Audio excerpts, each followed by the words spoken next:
No final do século XIX e início do século XX, o mundo testemunhava profundas transformações econômicas, políticas, tecnológicas e culturais. A modernidade avançava com promessas de progresso, ciência e razão, mas também deixava um rastro de instabilidade e angústia. A Primeira Guerra Mundial destruiu as bases das certezas iluministas e deixou a Europa em ruínas, enquanto os Estados Unidos assumiam a dianteira científica e industrial. A Segunda Guerra Mundial traria ainda mais caos, culminando na ameaça nuclear. O avanço técnico-científico, antissímbolo de otimismo, começava a provocar medo. Superpopulação, degradação ambiental, desigualdade social e guerras tecnológicas inauguravam uma nova era de riscos fabricados, como alertariam décadas depois autores como Giddens e Bauman. Em meio a esse cenário, surgia a necessidade de uma ciência do humano que fosse mais concreta, objetiva e funcional. A psicologia, até então fortemente marcada pelo introspeccionismo europeu, mostrava-se frágil e incapaz de responder às urgências sociais. Era uma ciência centrada na consciência, na subjetividade e em experiências internas que não podiam ser medidas. Surge então nos Estados Unidos uma proposta ousada, pragmática e científica: o behaviorismo. Seu princípio era simples e radical ao mesmo tempo: abandonar a mente como objeto de estudo e concentrar-se no comportamento observável. A psicologia deveria se tornar uma ciência natural, regida pelos mesmos métodos e princípios das demais ciências experimentais. A proposta do behaviorismo nasce nesse chão fértil, movido pela urgência de transformar a psicologia em ciência aplicada, mensurável e útil para reorganizar a sociedade. Edward Tordick já vinha desenvolvendo pesquisas com animais e propôs a lei do efeito, mostrando que os comportamentos que produzem consequências satisfatórias tendem a se repetir, enquanto os que produzem desconforto tendem a desaparecer. Suas caixas-problema, nas quais gatos aprendiam a escapar de engradados, revelaram que o aprendizado se dá por tentativa e erro, e que as respostas eficazes são selecionadas pelas consequências. Tordick preparou o terreno para o próximo salto. Em 1913, Watson publica o Manifesto Behaviorista, propondo oficialmente a ruptura com a introspecção. Ele declara que a psicologia deve ser uma ciência do comportamento, que não se ocupa da mente, da consciência ou da introspecção, mas sim de ações observáveis e passíveis de controle experimental. Influenciado pela biologia e pela fisiologia, Watson propõe que o comportamento humano é totalmente moldável, podendo ser aprendido e condicionado por meio de estímulos e respostas. Em seu experimento com o pequeno Albert, condiciona uma criança a ter medo de um rato branco associando o animal a um som assustador, demonstrando que até mesmo emoções poderiam ser manipuladas em laboratório. Para Watson, o ser humano nasce como uma tábula rasa e suas emoções básicas, medo, raiva e amor, são moldadas pelas contingências ambientais.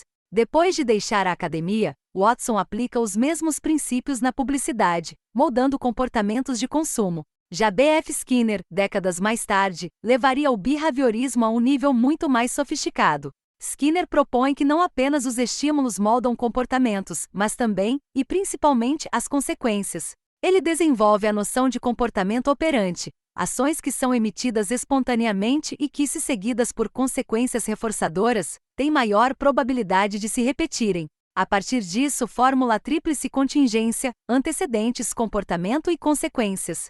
Ao contrário do reflexo pavloviano, que é automático, o operante é moldado pela história de reforçamento. Skinner constrói uma teoria ampla, aplicável à educação, à psicoterapia, à linguagem, à cultura e até à política. Para ele, a ciência do comportamento deve substituir os modelos punitivos e coercitivos da sociedade por sistemas de reforçamento positivo. Ao invés de punir o indivíduo, é preciso alterar as contingências que moldam suas ações. Isso levaria a uma sociedade mais funcional e sustentável. Em sua proposta, Skinner destaca 3 níveis que moldam o comportamento humano: o filogenético, que envolve comportamentos herdados da evolução da espécie; o ontogenético, que corresponde à história de reforçamento individual; e o cultural, que abrange as práticas sociais que são transmitidas por gerações. Cada nível possui mecanismos próprios de seleção, mas todos interagem. Para ele, a cultura evolui da mesma forma que os comportamentos, por seleção de práticas que produzem consequências úteis. Isso permite analisar costumes, tradições, leis e linguagens como comportamentos coletivos. Skinner também propõe que sentimentos e pensamentos são comportamentos privados, passíveis de análise científica. Ele não nega sua existência, mas critica explicações mentais que não estabelecem relações funcionais. Pensar, por exemplo, é um comportamento verbal encoberto. Em sua obra, Além da Liberdade e da Dignidade, Skinner argumenta que o conceito de livre-arbítrio é ilusório, pois nossas ações são moldadas por reforços ao longo do tempo. A dignidade não está em resistir ao controle, mas em reconhecer os sistemas de reforço que promovem o bem coletivo. Para ele, o planejamento cultural é uma alternativa à desorganização da modernidade. Sua proposta não é controlar as pessoas, mas planejar ambientes que reforcem comportamentos éticos, colaborativos e sustentáveis.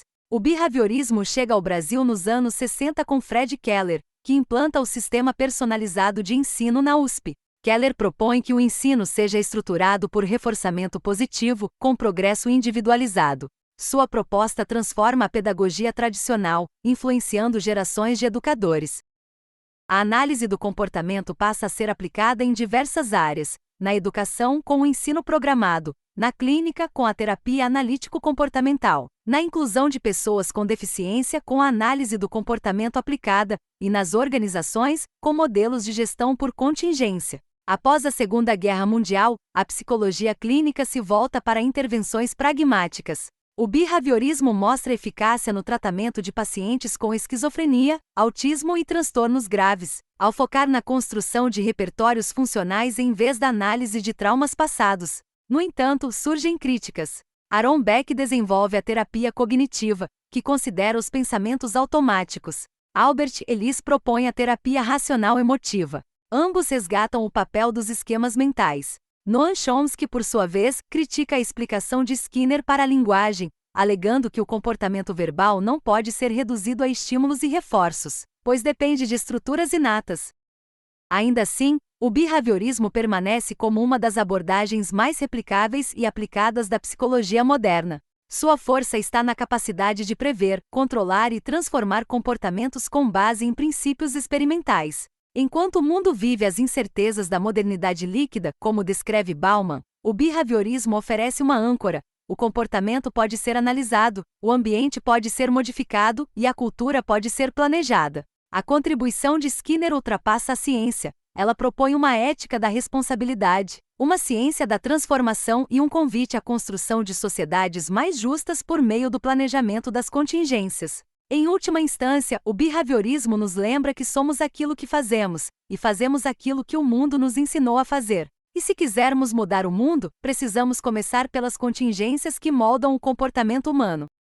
Se esse conteúdo te ajudou a entender melhor como o behaviorismo surgiu, se desenvolveu e ainda transforma vidas, aproveita para deixar o seu like. Comenta aqui embaixo o que mais te chamou a atenção e compartilha com quem também está estudando psicologia, educação ou comportamento humano. Esse conhecimento precisa circular, porque quanto mais gente entender como o ambiente molda o comportamento, mais poder a gente tem de transformar a realidade. Então não guarda só para você, espalha, compartilha, e vamos juntos construir uma ciência que toca o mundo real. Até a próxima!